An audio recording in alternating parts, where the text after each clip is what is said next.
Frog and the Spring Polliwog. Little Frog looked down into the clear spring pond. It was green. She liked green.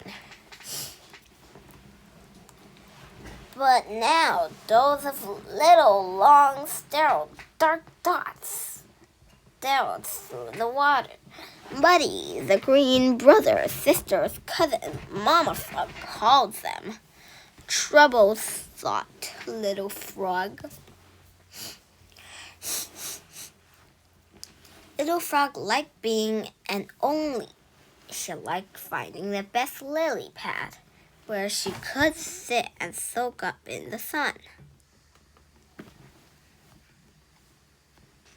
Not having to share it with some silly pollies.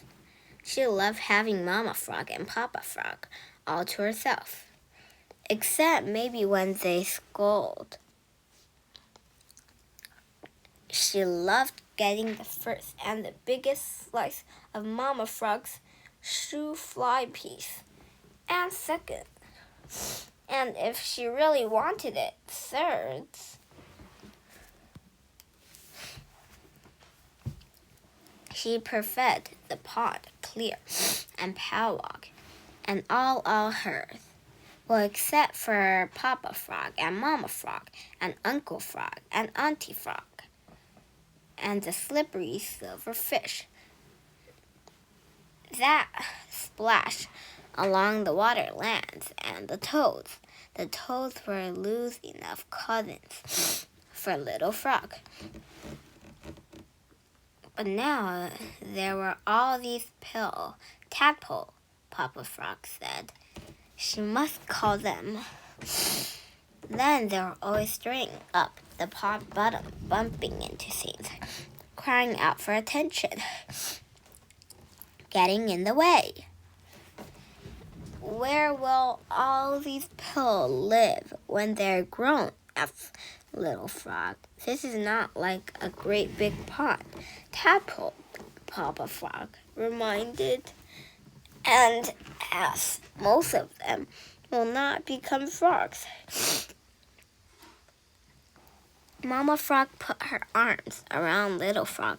You are our only.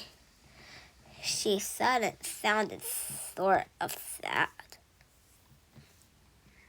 Day went by. The tadpole became an only handful of creatures with small legs and smaller arms. Still too many, Little Frog grumbled as she investigated around them.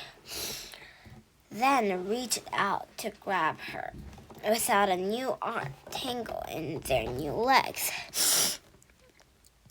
No, said Little Frog. Bad tads. The time it was fully spring, there were only the tadpole left.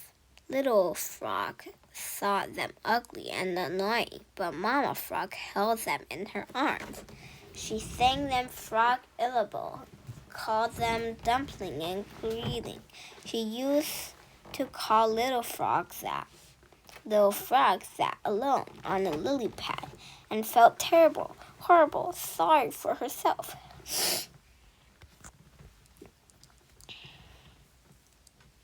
Now, all the grown-ups were underwater, getting ready for a big block party.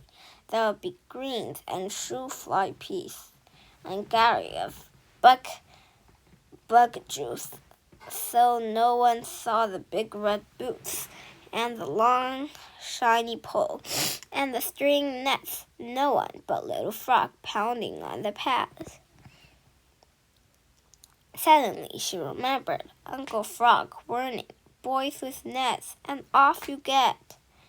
She leaped into the water, surprised the pause. But instead of swimming down the pond bottom, as any thoughtful frog would do, those silly creatures headed differently to where the red boots waded with their nets. Several of them right through Little Frog, but then she remembered Mama Frog's sad face. She remembered that once she'd been tadpole swimming with other dark darting dots. For the first time, she wondered what happened to all of them. Waving her arms like the flag until she got their attention, she boomed out, "No! Danger!" Little Frog's voice was so big, her arms so frantic, the tadpole turned together and held to the pond bottom there. Mama Frog gathered them up and crooned a no danger song. "You saved the tads," Papa said to Little Frog, smiling. "Someday they will save you." Little Frog thought about that. It sounded, well, nice.